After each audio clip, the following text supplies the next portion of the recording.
Hi Fire Signs, Aries Leo and Sagittarius, welcome po sa ating channel. At ito ay inyong Daily Gabay Tarot reading for August 22, 2024. Please be reminded kung naka-resonate kayo, comment down. Kung hindi kayo naka-resonate, bigay niyo po sa iba kasi general reading po ito.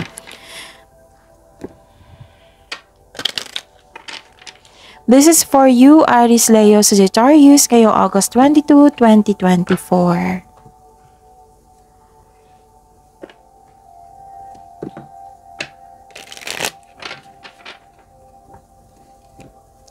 Maraming salamat po sa inyong patuloy na suporta at maraming salamat din po sa mga hindi nag-skip ng ads. Gamitin ang reading na ito bilang gabay lamang sa mga hindi pa nag-subscribe, subscribe na po kayo at click bell notification para malaman nyo na may bago tayong video. Para sa mga gusto magpa-reading po, may lumabas po dyan sa screen nyo ngayon.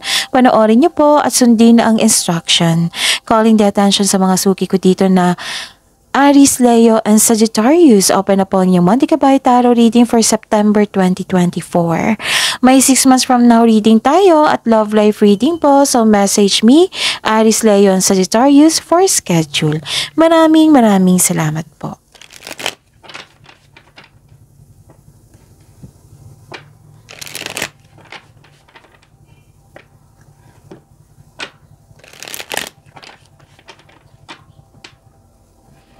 Para po ito sa inyo, Aries, Leo, Sagittarius, ngayong August 22, 2024. Spirit Guide, mga ganap po para kay Aries, Leo, and Sagittarius, ngayong August 22, 2024. I need 3 cards po.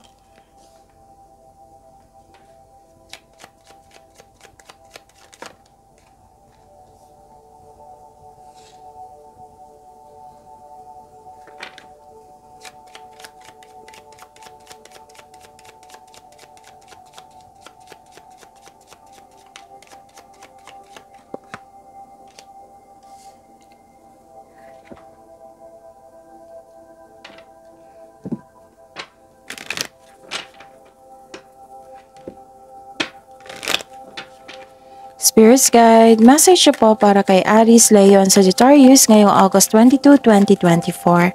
I need 2 cards po.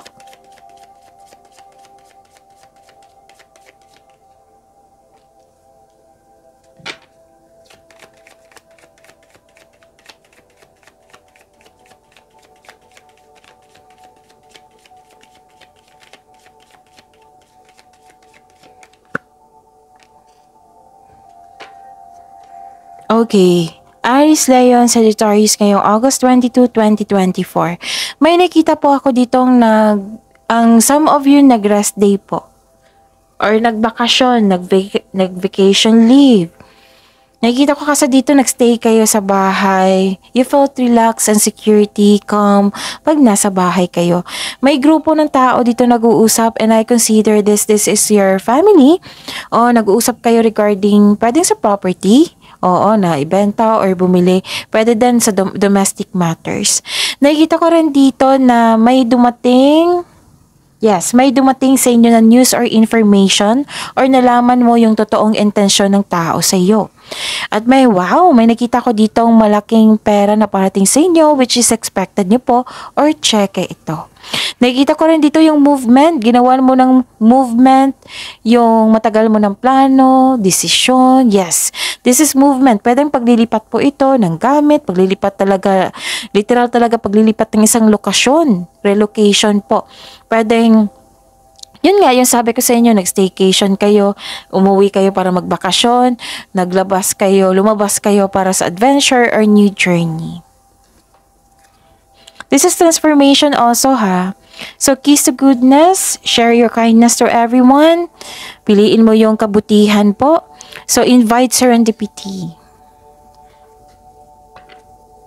Spirit's Guide, ano po yung energy ni Aries, Leo, Sagittarius ngayong August 22, 2024?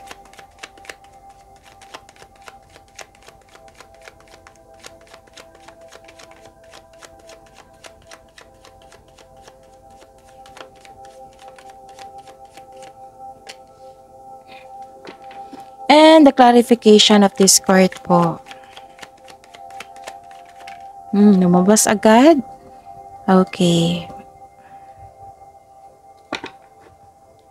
This is a daily reminder para hindi kayo maguluhan or malito.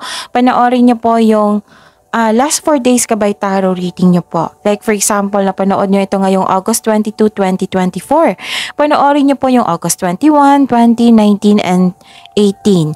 Kung may nakita or narinig kayong repeating message, kailangan nyo po iyan bigyan ng atensyon.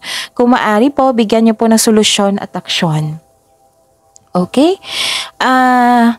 Again, calling the attention sa mga suki ko dito na Aries, Leo, and Sagittarius, open na po ang inyong monthly kabay tarot reading for September 2024. May 6 months from now reading tayo at love life reading po. So message me for schedule, Aries, Leo, Sagittarius, okay, for schedule. Maraming salamat po. What is your energy today? Okay. Nakikita ko dito na nagkaroon po ng malakas yung intuition nyo nakinig kayo sa inyong intuition. Pwede nag-self-study din kayo ngayon. May changes po. So this is transformation. This is the clarification na may changes, transformation. Ginagamit mo yung common sense mo. Aware ka sa mga nangyari. Aware ka sa gagawin mo. Kung ano yung gagawin mo. Actually, may malalaman kang sekreto po. Kasi nga, malakas yung intuition nyo ngayon. May malalaman kang sekreto mula sa isang tao. At makinig sa inyong intuition po, sabi po ng card, kasi may mensahe po para sa inyo. So, the advice is to clear your mind and ask your heart for the answers you seek. The answers are already within you. So, trust your own counsel first. Okay, Aries, Leo, Sagittarius. Pwede din ito sa career and money nyo na follow your intuition in making financial or business decision. So know that the answers are already within you. Huwag kang masa sa opinion ng iba. Trust yourself muna, okay? May mensahe po talaga. At, wow, ang ganda naman nito. Nakikita ko rin dito na granted yung manifestation nyo. Ganda-ganda. Claim nyo to ha. So, another card. 3 card na po nagsabi dito na may solid beginnings. May mabuting balita po ukol sa bagay na papasukan. Like for example, nag-apply kayo tapos natanggap. O pwedeng sa trabaho, sa loan, sa scholarship. Example po iyan. Some of you, di ba, sabi ko sa inyo 3 card na po nagsabi dito na may new beginning, bagong simula. Nakita ko rin dito na kakasimula mo lang sa trabaho, sa inyong kumpanya, or sa isang kumpanya, or sa negosyo. So, sabi po ng card dito, patuloy mo lang ang pagsisikap na ito, Aries, Leo, and Sagittarius, kasi magbibigay ito ng self and financial growth sa iyo. So, put a clear intention, tutukan mo, pagsikapan nyo, magbigay ng sipag at syaga, okay? Maging bukas din sa mga advice ng nakakatanda sa iyo o may well-experienced na sa buhay. Kasi makapagbigay ito sa iyo ng, makatulong to sa inyong personal growth, okay? Tapos, ano pa? Bagong simula to Pwede din na may another skills kayo na magagamit nyo para para dagdag income. Yes. So, sabi po ng card nyo po dito, tutukan nyo po yung trabaho nyo, putting effort without rushing. Kalma lang. Huwag nyong i-rush. Okay? Yon. Spirits Guide, career and money po ni Aries, Leo, Sagittarius ngayong October. Oh, bakit may nasabi akong October dito? Baka may special event, okay? August 22, 2024.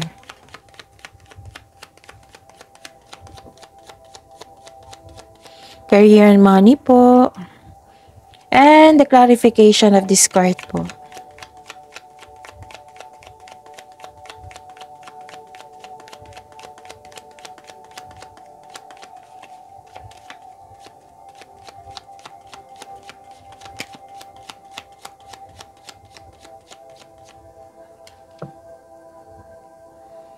Okay.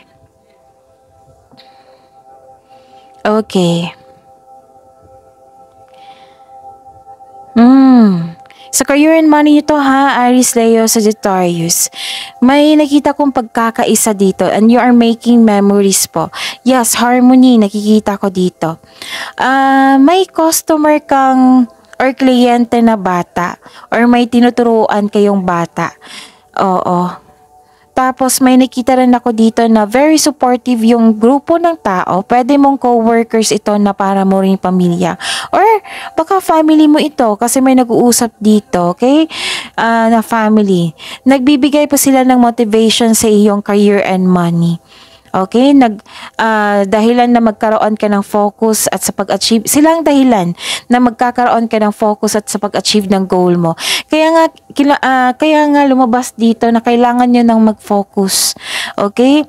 So bibigyan mo talaga ng focus ito, pagsisipag, at sa pag-achieve ng goal mo. So tutukan mo talaga ito. May nakita ko ditong reunion. May nakita rin ako dito na humihingi ng time sa inyo, isang bata. Pwede na nag-reconnect kayo sa inyong inner child. Kasi connecting to your own inner child will, connecting to your own inner child, it will refresh your energy. Okay? May posibleng may pagpatawad na mangyayari, oh. Okay. Ano pa? Nakikita ko dito na may... okay. Wag po daw kayo magpa-apekto sa isang tao na very abusive sa kanilang posisyon. O kung wag niyo yung hayaan na matanggap mo yung energy niya kasi nakakasama yan sa iyo. Okay? Umiiwas po daw kayo. Sabi po ng card dito, concentrate tayo kasi sinasabi ng cards dito na ilang cards na po nagsabi na mag-focus po kayo sa bagong pagkakataon. Okay? Huwag kayo mag-focus sa toxicity ng isang tao. Kaya nga may sabi dito, share your kindness to everyone, kiss to goodness. Dito tayo sa kabutihan. Huwag niyong tanggapin itong choice ng isang tao na maging toxic sa kapwa niya. Okay?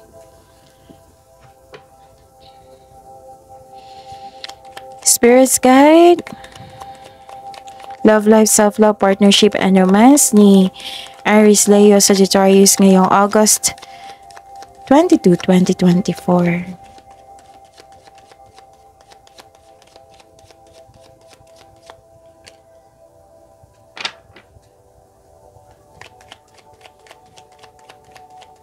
And the clarification po.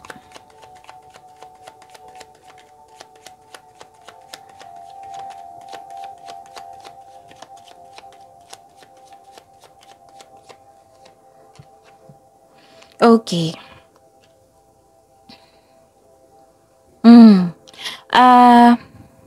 Maraming salamat po sa patuloy na tiwala at suporta sa ating channel. At maraming salamat din po sa mga hindi nag-skip ng ads. May lumabas dyan ngayon. Kung gusto nyo po yan, then follow instruction.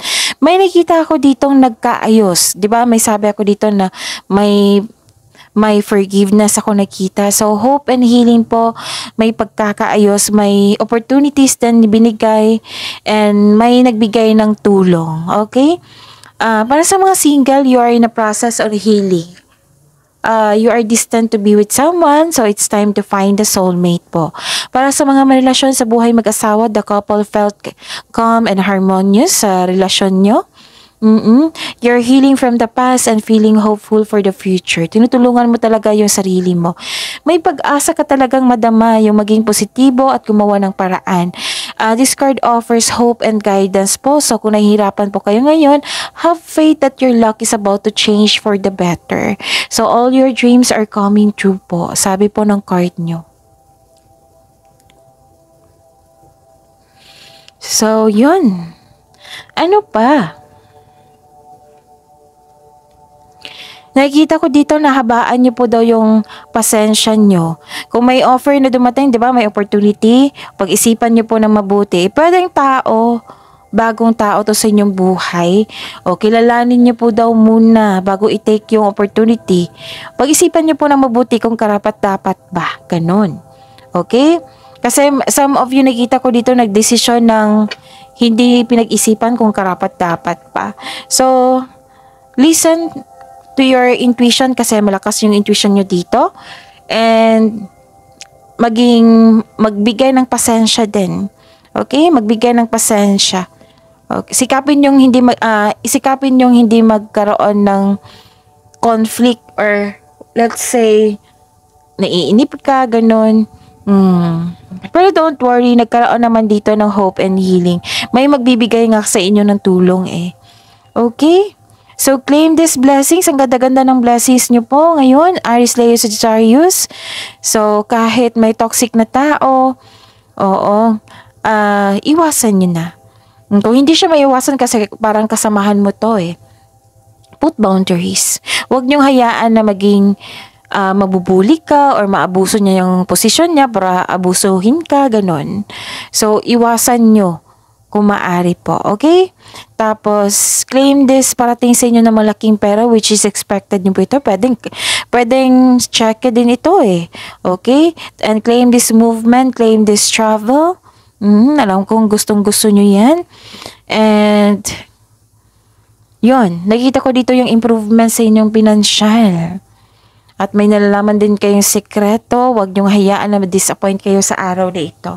So, focus tayo sa positivity. Focus tayo sa binigay na blessing sa inyo.